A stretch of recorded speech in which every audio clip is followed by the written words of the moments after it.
प्रबल खरा गरम जोगु एबे तमरो स्कूल सबु छुट्टी पिले स्कूल रे तमे माने सबु पाठ पढ़ी थाओ। गुरुजी गुरुमांको तत्वावधान रे तमरो ज्ञानर विकास हुए। बहिरु तमे अनेक कथा जानी पार, किंतु शिशुटीर अंतर्निहित प्रतिभा बा इनर इंटेलिजेंस कहिले तार सेई स्वाभाविक दक्षता को बुझाए जहा ताकु जन्मरू मिली थाए। यह केवल पाठ पढ़ा बा परीक्षार नंबर मध्यरे सीमित नुहे। शिशुटीर बुद्धिमता अनेक प्रकारर हेई पारे, जेमती कि कल्पना शक्ति बा सृजनशीलता जहाकू आमे क्रिएटिविटी बोली कहू, भावनात्मक बुद्धि जहाकू इमोशनल इंटेलिजेंस बोली कहा जाए, आ गुटे हैला जानिबा पई आग्रह बा क्यूरियोसिटी एवं शारीरिक और गठनमूलक दक्षता। पिले सबु शिशु स्वतंत्र, काहार गणितरे, काहार संगीतरे तो काहार खेलकूदरे दक्षता थाए। आम काम होछि सेमानकु एक सुंदर परिवेश दबा जोठी सेमानकर एई प्रतिभा गुड़िक विकसित हेई परिबो। छोट शिशु मानक मनरे अद्भुत बुद्धिमता रहे, ताहाकू उत्साह आउ सठिक दिग्दर्शन देले सेमाने भविष्यतरे श्रेष्ठ मनीष हेई परिबे। एई चिंता को मनरे रखी आमे आज गोटे विद्यालय रे उपस्थित हेइछु सेई भलिया प्रतिभार संधान रे।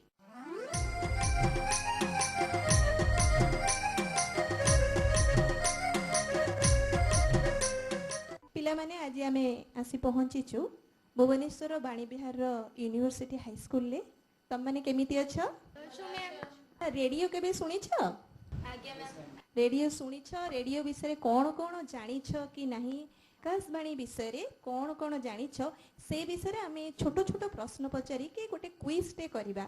आकाशवाणी तो तम माने जानिछ स्वाधीनता पूर्व समय रु आरंभ करी आज 90 वर्ष रे पदार्पण करिछि। आकाशवाणी हेउछि भारतर जातीय सर्वसाधारण रेडियो प्रसारण सेवा। वर्तमान यह प्रसार भारती एक अंश। तेणु यह विषय कौन कौन जानिछ, केते जानिछ, पुणी केते जानिन अन्य मन ठारू जानिबो, से विषय आमे गोटे क्विज टे करिबा। ताले समस्ते प्रस्तुत क्विज पई? आज्ञा मैम। आजिर ई क्विज कार्यक्रमटी को परिचालना करिवे जयश्री प्रधान आउ हमर स्कोरर हेले जयश्री पंडा।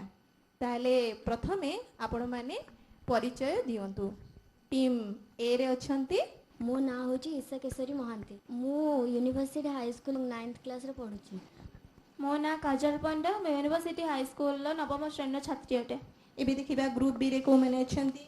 मो ना राबिना खातून। मो यूनिवर्सिटी हाई स्कूल छात्री अटे। मो क्लास 10th। मो ना अग्निका जेना। मो university high school 10th class रे पढे। एबे देखिबा हमें ग्रुप सी रे क्यों को माने अछंती। मो ना वैशाखी साहू। मो यूनिवर्सिटी हाई स्कूल छात्री अटे। 10th क्लास से पढे। मो ना होची ब्रह्मानंद साहू। मो university high school 9th class रे छात्र।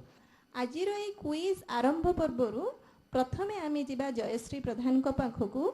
सीए कहीदेवे आजिर क्विज रो कौन नियम रही, केमिति मार्किंग दिहाबो सब बुझेई देबे। तापरे आमे आजिर क्विज आरंभ करिबा। पिला माने तमे सबु चुपचाप हे बसिच, कोन डर लागुची? No ma'am. ठीक अछि। आज आमर जो क्विज हबो सेथरे 3टा राउंड अछि। 3टा राउंड रो फर्स्ट राउंड रे तुमको प्रति ग्रुप को 5-5टा क्वेश्चन पचरा जीवो। क्वेश्चन पास हेई परिबो, जदि न जानिच पास कर दबो अन्य दल को। जदि ठीक उत्तर देलो ताहले तुमको मिलिबो 10 नंबर, आउ जदि पास करि दबो आरो दल जदि तारो सठिक उत्तर देबे ताहले तांको मिलिबो 5 नंबर। हैला जेतेबेले सेकंड राउंड आरंभ हबो आमे सेतेबेलु को सेकंड राउंड रो नियम मु तुमको कहिबी। फर्स्ट राउंड आरंभ करिबा।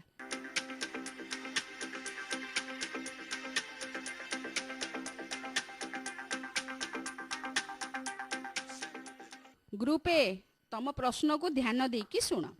रेडियो तो तमे समस्ते सुनिच। ए रेडियो को किए आविष्कार करिथिले? गुलियम मार्कोनी। सठिक उत्तर देइचंती।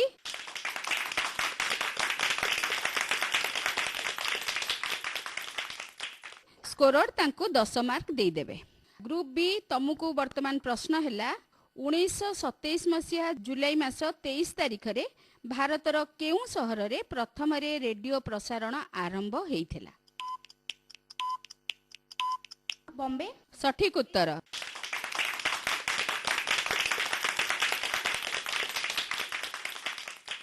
ସ୍କୋରର ତାଙ୍କୁ 10 ମାର୍କ ଦେଇଦେବେ। ତୃତୀୟ ପ୍ରଶ୍ନ ଟିମ୍ ସି ପାଇଁ। ଭାରତୀୟ ଷ୍ଟେଟ୍ ବ୍ରଡକାଷ୍ଟିଂ ସର୍ଭିସ କେଉଁ ତାରିଖରେ ଅଲ୍ ଇଣ୍ଡିଆ ରେଡିଓ ନାମରେ ନାମିତ ହେଇଥିଲା? Team C 1938। ଉତ୍ତରଟି ଭୁଲ ହେଇଛି। ବର୍ତ୍ତମାନ କ୍ୱେଶ୍ଚିନ୍ଟି ପାସ୍ ହେଇଯାଇଛି ଟିମ୍ ଏ ପାଖକୁ। ଟିମ୍ ଏ 1936 ମସିହା ଜୁନ୍ ମାସ 8 ତାରିଖ। ସଠିକ ଉତ୍ତର।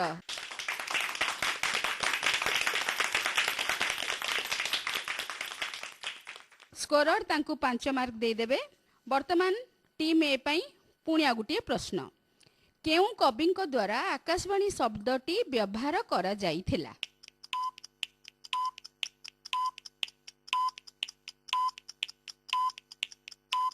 ବିଶ୍ୱକବି ରବୀନ୍ଦ୍ରନାଥ ଟାଗୋର।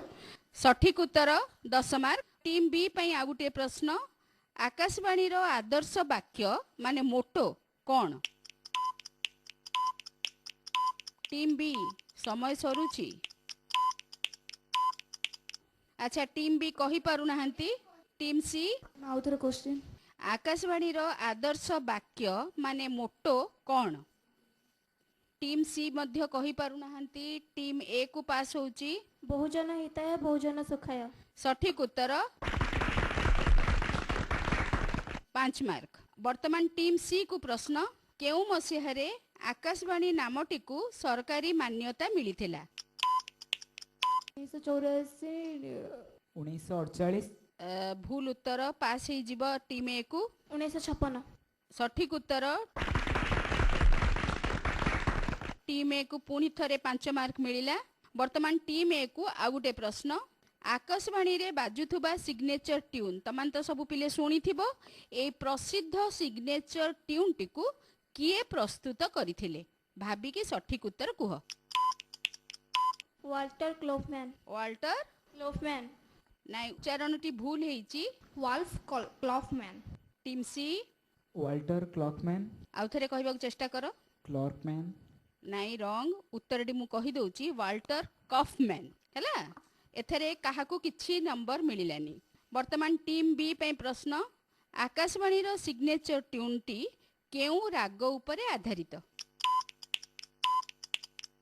ଟିମ୍ ବି ରାଗ ସଞ୍ଜନୀୟ। ଭୁଲ ଉତ୍ତର। ଟିମ୍ ସି କୁ ପାସ୍ ହେଇଗଲା। ଟିମ୍ ସି ବି କହିପାରୁନାହାନ୍ତି। Team A raga Shivaranjani. ସଠିକ ଉତ୍ତର। ଟିମ୍ ଏ କୁ 5 ମାର୍କ ମିଳିଲା।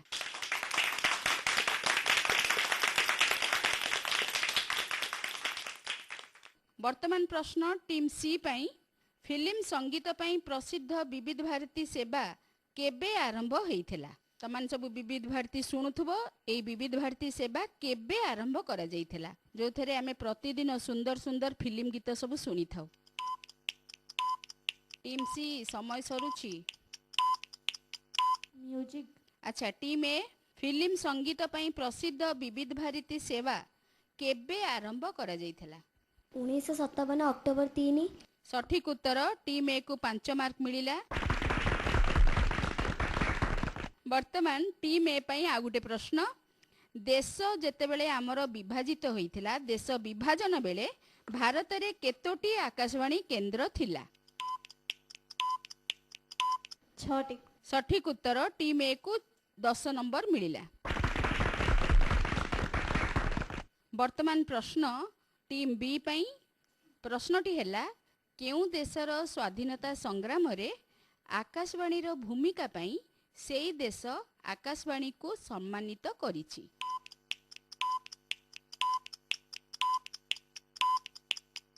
ବାଂଲାଦେଶ। ସଠିକ ଉତ୍ତର, ବାଂଲାଦେଶ। 10 ମାର୍କ ପାଇଲ ତମେ। ବର୍ତ୍ତମାନ ପ୍ରଶ୍ନ ଟିମ୍ ସି ପାଇଁ। କେଉଁ ସ୍ଲୋଗାନରୁ ଆକାଶବାଣୀର ଅଧିବେଶନର ଆରମ୍ଭ ହୁଏ? ଆରେ ବା, ବଢିଆ। ପୁରା 10 ମାର୍କ ତମକୁ ମିଳିଲା। ବର୍ତ୍ତମାନ ଟିମ୍ ଏ ପାଇଁ ପୁଣି ଥରେ ଆଉ ଗୋଟିଏ ପ୍ରଶ୍ନ। କେଉଁ ଶିଳ୍ପୀଙ୍କ ସେହେନାଇ ବାଦନ ଆକାଶବାଣୀର ପ୍ରଥମ ଅଧିବେଶନ ଆରମ୍ଭରେ ମାଙ୍ଗଳିକ ଭାବରେ ପ୍ରସାରଣ କରାଯାଏ?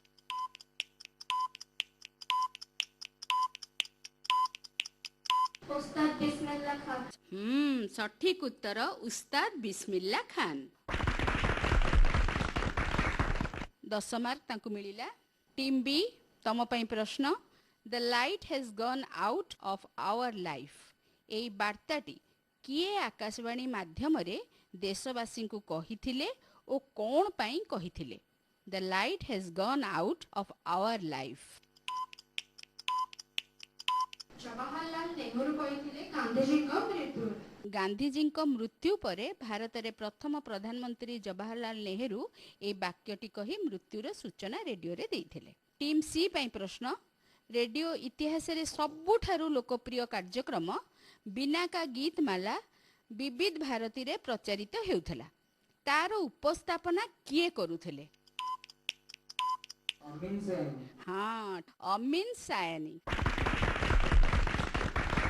ତାଙ୍କୁ 10 ମାର୍କ ମିଳିଲା। ପିଲାମାନେ, ବର୍ତ୍ତମାନ ଆମର ପ୍ରଥମ ରାଉଣ୍ଡ ଶେଷ ହେଇଛି। କୋଉ ଦଳ କେତେ ମାର୍କ ରଖିଛି ଆମେ ଯିବା ଜୟଶ୍ରୀ ପଣ୍ଡାଙ୍କ ପାଖକୁ। ବର୍ତ୍ତମାନ ପ୍ରଥମ ରାଉଣ୍ଡଟି ଶେଷ ହୋଇଯାଇଛି ଏବଂ ଶେଷରେ ଫଳାଫଳ ଜାଣିବା। ଗ୍ରୁପ ଏ ରଖିଛନ୍ତି 65 ନମ୍ବର ରଖିକି ପ୍ରଥମ ସ୍ଥାନ ଅଧିକାର କରିଛନ୍ତି ଏବଂ ରାଉଣ୍ଡ 1ର ଗ୍ରୁପ ବି ରଖିଛନ୍ତି 30 ନମ୍ବର ରଖିକି ସେକେଣ୍ଡ ପୋଜିସନରେ ଅଛନ୍ତି ଏବଂ ତୃତୀୟ ସ୍ଥାନରେ ଅଛନ୍ତି ଗ୍ରୁପ ସି 20 ମାର୍କ ରଖିଛନ୍ତି। ଆଗକୁ ଆହୁରି 2ଟି ରାଉଣ୍ଡ ଅଛି। ବି ଏବଂ ସି ନିଶ୍ଚିତ ଭାବରେ ଚେଷ୍ଟା କରିବେ ଅଧିକ ନମ୍ବର ଆଣିବାକୁ।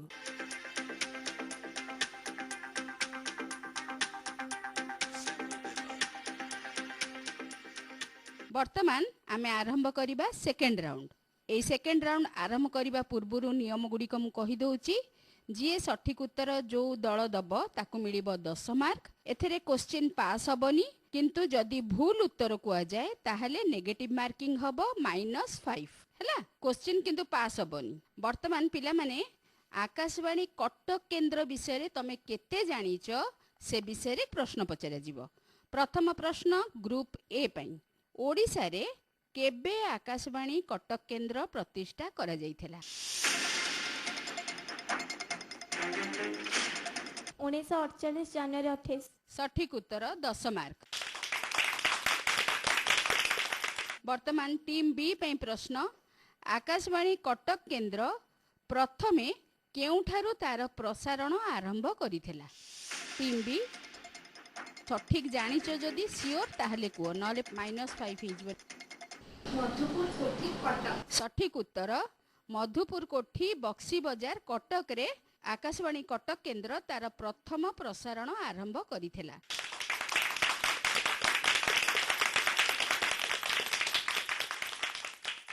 ବର୍ତ୍ତମାନ ଟିମ୍ ସି କୁ ପ୍ରଶ୍ନ। ଆକାଶବାଣୀ କଟକ କେନ୍ଦ୍ରର ସର୍ବପ୍ରଥମ ଅଧିବେଶନ କେଉଁ ସମୟରେ ଆରମ୍ଭ କରାଯାଇଥିଲା?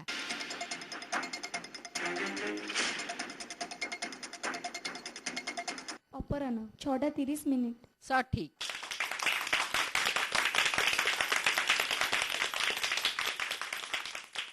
ଅପରାହ୍ନ 6:30ରେ ଆକାଶବାଣୀ କଟକ କେନ୍ଦ୍ରର ସର୍ବପ୍ରଥମ ଅଧିବେଶନ ଆରମ୍ଭ କରାଯାଇଥିଲା। ବର୍ତ୍ତମାନ ଟିମ୍ ଏ କୁ ଆଉ ଗୋଟିଏ ପ୍ରଶ୍ନ। ଆକାଶବାଣୀ କଟକ କେନ୍ଦ୍ରର ପ୍ରଥମ ଅଧିବେଶନରେ କେଉଁ ଘୋଷକ ଅଧିବେଶନ ଆରମ୍ଭ କରିଥିଲେ? ଯତୀନ ଦାସ। ସଠିକ ଉତ୍ତର 10 ମାର୍କ।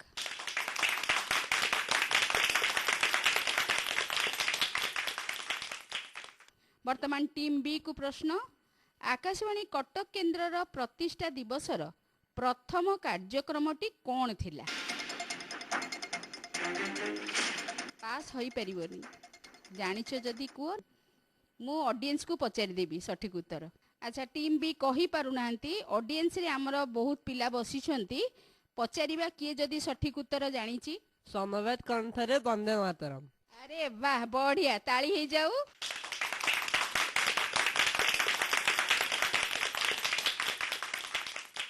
ସମବେତ କଣ୍ଠରେ ବନ୍ଦେ ମାତରମ୍ ଗୀତଟି ଆକାଶବାଣୀ କଟକ କେନ୍ଦ୍ରର ପ୍ରତିଷ୍ଠା ଦିବସର ପ୍ରଥମ କାର୍ଯ୍ୟକ୍ରମ ଥିଲା। ବର୍ତ୍ତମାନ ଟିମ୍ ସି ପାଇଁ ପ୍ରଶ୍ନ। ସେଇ ଯୋଉ ଦିନ ପ୍ରତିଷ୍ଠା ହେଇଥିଲା କଟକ କେନ୍ଦ୍ର, ପ୍ରଥମ ଦିନରେ ସଂଯୁକ୍ତା ମହାନ୍ତିଙ୍କ ଦ୍ୱାରା ଗୋଟିଏ ଶିଶୁ କବିତା ପ୍ରସାରିତ ହେଇଥିଲା। ସେଇ କବିତାର ନାଁଟି କ'ଣ?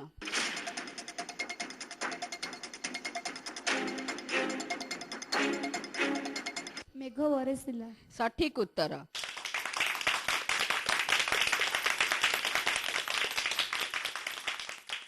वर्तमान टीम ए को प्रश्न आकाशवाणी कटक केन्द्रରୁ प्रचारित सर्वप्रथम रूपक कौन थिला आ ताकू किए लिखिथिले रचना किए करथिले उत्कलश्री हाँ रचना किए करथिले ମାୟାଧର ମାନସୀ डॉक्टर मायाधर मानसिंह सठिक उत्तर सर्वप्रथम रूपक थिला उत्कलश्री टीम बी को प्रश्न वर्तमान आकाशवाणी कटक केन्द्रर एक 100 किलोवाट प्रक्षेपक जंत्र बा ट्रांसमीटर रही या केउठारे अवस्थित ଫକୀରପଡ଼ା ଠାରେ ठीक उत्तर कटक पारादीप रास्तार थिबा फकीरपड़ा ठारे वर्तमान टीम सी को शेष प्रश्न ए राउंड रो एबे आपण माने जो कैंटोनमेंट रोड रे आकाशवाणी कटक केन्द्र कार्यालय देखुछंती ताहा केबे कार्यकारी हैला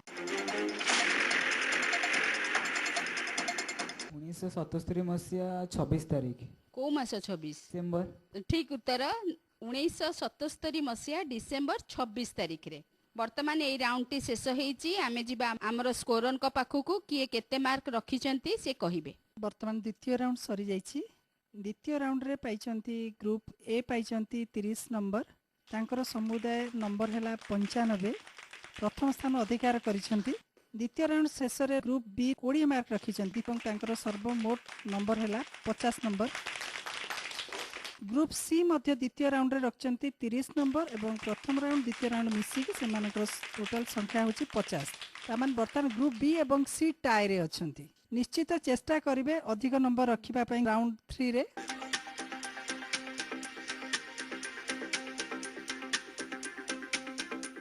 वर्तमान आमे जिबा शेष राउंड को थर्ड राउंड को जोटा की होची क्विक फायर राउंड माने संगे संगे प्रश्न रो उत्तर दबो पास हबनी सठिक उत्तर देले 5 मार्क टीम ए तुमको धड़ाधड़ क्वेश्चन पचरा जीवो संगे संगे उत्तर दबो फटाफट हैला प्रथम प्रश्न परीक्षा समय रे छात्र छात्री चापग्रस्त न रहिबा पई माननीय प्रधानमंत्री श्री नरेंद्र मोदी केउ कार्यक्रम जरिया रे छात्र छात्री और पितामाता सह आलोचना करिथांती उत्तरटी संपूर्ण ठीक परीक्षा पे चर्चा वर्तमान द्वितीय प्रश्न शिशु मानक पई दुईटी कार्यक्रम आकाशवाणी कटक केन्द्रରୁ प्रचारित करा जायथाय सेगुड़िक कौन शिशु संसार और किशोर चक्र सठिक उत्तर वर्तमान तृतीय प्रश्न टीम ए पई युव श्रोतांक पई माने यूथ पिलांक पई उद्दिष्ट केउ कार्यक्रम आकाशवाणी कटक केन्द्र रे प्रचार करा जाय ଯୁବବାଣୀ सठिक उत्तर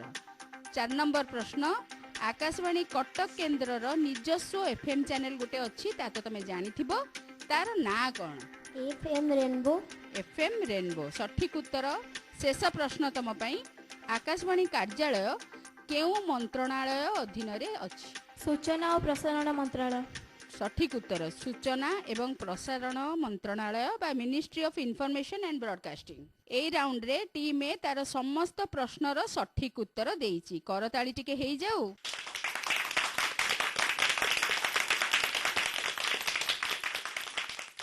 वर्तमान टीम बी पई क्विक राउंड टीम बी प्रस्तुत आज्ञा मैम केउ लोकप्रिय कार्यक्रम माध्यम रे प्रति मास शेष रविवार भारतर मान्यवर प्रधानमंत्री देशवासी को निजर मनर कथा कही थांती मन की बात सठिक उत्तर पिला माने तमे सब ये मन की बात सुनुच आज्ञा मैम तुमको द्वितीय प्रश्न विश्व प्रसिद्ध संबलपुरी गीत रंगवती रंगवती केते जण सुनिच मैम शुणिछु गोटे लाइन गाइले देखी किए गाई परियो अरे ऑडियंस रे जणे गाइबे बोली कहि छथि हां गाइ दियो नमस्कार मो ना विस्मय महांती ए रंगवती रे रंगवती ए रंगवती रे रंगवती रंगवती रंगवती कनक लता लाज लाज नहीं जाए रे मथा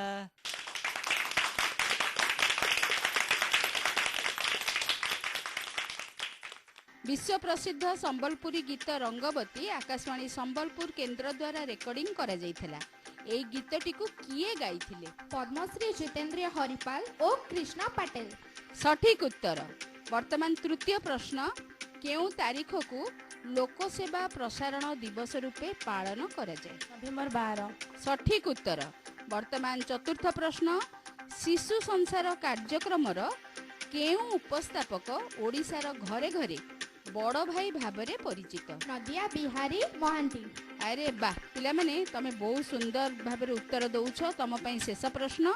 ଆକାଶବାଣୀ କଟକ କେନ୍ଦ୍ରରୁ ପ୍ରସାରିତ ମହିଳାମାନଙ୍କ ପାଇଁ ଲୋକପ୍ରିୟ କାର୍ଯ୍ୟକ୍ରମଟି କ'ଣ? ମହଲ। ଆରେ ବାଃ ସଠିକ ଉତ୍ତର ନାରୀ ମହଲ। ବଢିଆ ବଢିଆ।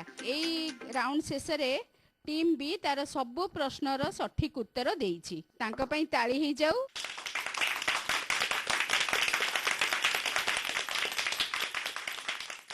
ବର୍ତ୍ତମାନ କ୍ୱିକ୍ ରାଉଣ୍ଡରେ ଆମେ ଯିବା ଟିମ୍ ସି ପାଖକୁ। ପ୍ରଥମ ପ୍ରଶ୍ନ ଟିମ୍ ସି ପ୍ରସ୍ତୁତ? ଆଜ୍ଞା Yes, ମ୍ୟାମ୍। ma'am. ମଲା ଜହ୍ନ, ସୁବର୍ଣ୍ଣ ବସୁଧା, ତଟ ନିରଞ୍ଜନା ଏହି ତିନୋଟି ବେତାର ନାଟକ ମଧ୍ୟରୁ କେଉଁ ନାଟକଟି ପରବର୍ତ୍ତୀ ସମୟରେ ଚଳଚ୍ଚିତ୍ରର ରୂପ ନେଇଥିଲା? ମଲା ଜହ୍ନ। ସଠିକ ଉତ୍ତର। ବର୍ତ୍ତମାନ ଦ୍ୱିତୀୟ ପ୍ରଶ୍ନର ଉତ୍ତର ଦିଅ। ଚାଷବାସ ଓ କୃଷକ ଭାଇମାନଙ୍କ ପାଇଁ ଉଦ୍ଦିଷ୍ଟ କେଉଁ କାର୍ଯ୍ୟକ୍ରମଟି ଆକାଶବାଣୀ କଟକ କେନ୍ଦ୍ରରୁ ପ୍ରତିଦିନ ସନ୍ଧ୍ୟାରେ ପ୍ରଚାରିତ ହୁଏ? କୃଷି ସଂସାର। ଭେରି ଗୁଡ୍, ବଢ଼ିଆ। ବର୍ତ୍ତମାନ ତୃତୀୟ ପ୍ରଶ୍ନ। ଆକାଶବାଣୀ କଟକ କେନ୍ଦ୍ରର ଶିଶୁ କାର୍ଯ୍ୟକ୍ରମରେ ଅଂଶଗ୍ରହଣ କରିବା ପାଇଁ ଶିଶୁର ବୟସ କେତେ ବର୍ଷ ହେବା ଆବଶ୍ୟକ? 5 ବର୍ଷରୁ 14 ବର୍ଷ।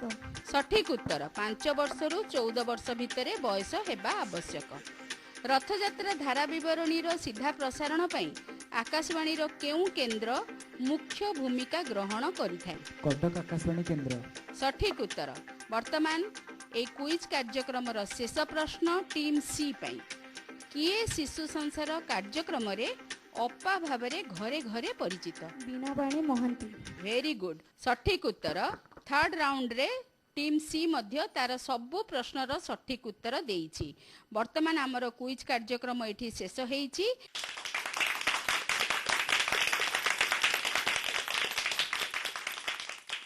ଆମେ ସ୍କୋରରଙ୍କ ପାଖକୁ ଯିବା। এই କୁଇଜ୍ର ଶେଷରେ କେଉଁ ଦଳ କେତେ ନମ୍ବର ରଖିଲେ ଏବଂ କେଉଁ ଦଳ ପ୍ରଥମ ହୋଇଛନ୍ତି ତାହା ସେ ଆମକୁ କହିବେ। ରାଉଣ୍ଡ 3 ର କ୍ୱିକ୍ ଫାୟାର ରାଉଣ୍ଡରେ ଗ୍ରୁପ ଏ ବି ସି ସମସ୍ତେ 5ଟି ଯାକ ପ୍ରଶ୍ନର ସଠିକ ଉତ୍ତର ଦେଇଛନ୍ତି ଏବଂ 25-25 ଅଙ୍କ ହାସଲ କରିଛନ୍ତି। ବର୍ତ୍ତମାନ 3ଟି ଯାକ ରାଉଣ୍ଡର ଶେଷରେ ଗ୍ରୁପ ଏ ରଖିଛନ୍ତି 120 ନମ୍ବର ରଖି ପ୍ରଥମ ସ୍ଥାନରେ, ଗ୍ରୁପ ବି ରଖିଛନ୍ତି 75 ନମ୍ବର ଏବଂ ଗ୍ରୁପ ସି ମଧ୍ୟ ରଖିଛନ୍ତି 75 ନମ୍ବର। ତେଣୁକରି ବି ଏବଂ ସି ମଧ୍ୟରେ ଟାଇ ପୁଣି ଥରେ ହେଇଯାଇଛି। ତେଣୁକରି ଟାଇ ବ୍ରେକର କ୍ୱେଶ୍ଚିନ୍ ଗୋଟିଏ ପୁଣି ଥରେ ନେବା। ଯେହେତୁ ଟିମ୍ ବି ଆଉ ଟିମ୍ ସି ଭିତରେ ଟାଇ ହେଇଛି, ଆମେ ଗୋଟେ ଟାଇ ବ୍ରେକ୍ କ୍ୱେଶ୍ଚିନ୍ ପଚାରିବା। ଯିଏ ତାର ସଠିକ ଉତ୍ତର ପ୍ରଥମେ ଦେବ ତାକୁ ମାର୍କ ଦିଆଯିବ। ଆରମ୍ଭ ହେବା ପୂର୍ବରୁ ଦୂରଦର୍ଶନ କେନ୍ଦ୍ର ପ୍ରଥମେ କାହାର ଅଂଶବିଶେଷ ଥିଲା? ଆକାଶବାଣୀର। ସଠିକ ଉତ୍ତର। ସ୍କୋରର ତାଙ୍କୁ 5 ମାର୍କ ଦେଇ ଦିଆଯାଉ। ତୃତୀୟ ରାଉଣ୍ଡ ପରେ ବି ଏବଂ ସି ମଧ୍ୟରେ ଯେଉଁ ଟାଇ ହେଇଯାଇଥିଲା ତାର ଟାଇ ବ୍ରେକର କ୍ୱେଶ୍ଚିନ୍ରେ ଗ୍ରୁପ ବି ଦଳ ସଠିକ ଆନ୍ସର ଦେଇକି 5 ମାର୍କ ପାଇଥିବାରୁ ତାଙ୍କର ସମୁଦାୟ ସଂଖ୍ୟା ହେଲା 80 ନମ୍ବର ପାଇ ଗ୍ରୁପ ବି ଦ୍ୱିତୀୟ ସ୍ଥାନ ଅଧିକାର କରିଛନ୍ତି। ରେଜଲ୍ଟଟି ଆଉଥରେ କହିଦେଉଛି। ପ୍ରଥମ ସ୍ଥାନ ଅଧିକାର କରିଛନ୍ତି ଗ୍ରୁପ ଏ 120 ନମ୍ବର ରଖି, ଗ୍ରୁପ ବି 80 ନମ୍ବର ରଖି ଏବଂ ଗ୍ରୁପ ସି 75 ନମ୍ବର ରଖି ତୃତୀୟ ସ୍ଥାନ ଅଧିକାର କରିଛନ୍ତି। ଗ୍ରୁପ ଏ ବିଜୟୀ ହେଇଛନ୍ତି। ପିଲାମାନେ ତାଙ୍କ ପାଇଁ ଖୁବ ଜୋରେ କରତାଳି ହେଇଯାଉ।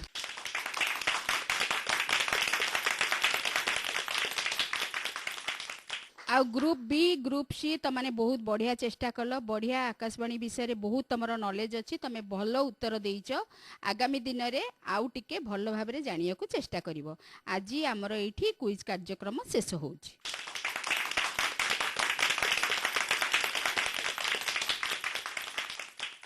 ହଁ ରେ ପିଲେ, ଭାରତୀୟ ପବ୍ଲିକ ବ୍ରଡକାଷ୍ଟର ମାନେ ଆକାଶବାଣୀ ବା ଯାହାକୁ ତମେ ଅଲ ଇଣ୍ଡିଆ ରେଡିଓ ବୋଲି ଜାଣିଛ, ଦେଶର ସାମାଜିକ ଆଉ ସାଂସ୍କୃତିକ ଜୀବନରେ ଏକ ପ୍ରମୁଖ ଭୂମିକା ଗ୍ରହଣ କରିଆସିଛି। 1936 ମସିହାରେ ଏହାର ସ୍ଥାପନା ହୋଇଥିଲା। 90 ବର୍ଷର ଯାତ୍ରାରେ ଏହା ଦେଶର ସାମାଜିକ, ସାଂସ୍କୃତିକ ଆଉ ଶିକ୍ଷାମୂଳକ ଉନ୍ନତିରେ ବେଶ କାର୍ଯ୍ୟ କରି ଆସୁଛି। ପୁରୁଣା ଦିନରେ ରେଡିଓ ଲୋକମାନଙ୍କ ପ୍ରଧାନ ସୂଚନାର ଉତ୍ସ ଥିଲା।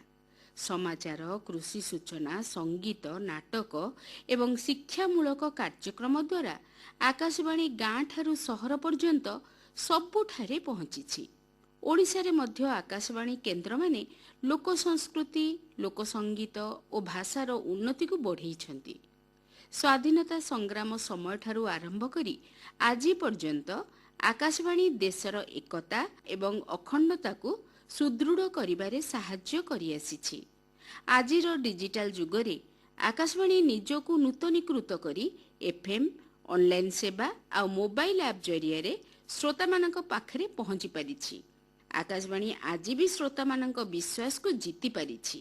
ଏହିପରି 90 ବର୍ଷର ଯାତ୍ରାରେ ଅଲ୍ ଇଣ୍ଡିଆ ରେଡିଓ ବା ଆକାଶବାଣୀ ଭାରତର ଏକ ଗୌରବମୟ ସଂସ୍ଥା ଭାବରେ ରହିଆସିଛି ଏବଂ ଆଗାମୀ ଦିନରେ ମଧ୍ୟ ଏହା ଦେଶ ସେବାରେ ନିରନ୍ତର ଲାଗି ରହିବ।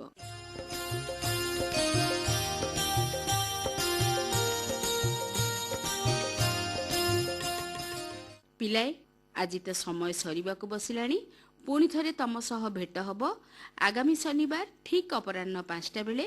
ଶୁଣିବାକୁ ଜମାରୁ ଭୁଲିବନି ତମର ପ୍ରିୟ କାର୍ଯ୍ୟକ୍ରମ କିଶୋର ଚକ୍ର। ତେବେ ଆଜି ପାଇଁ ଏତିକି।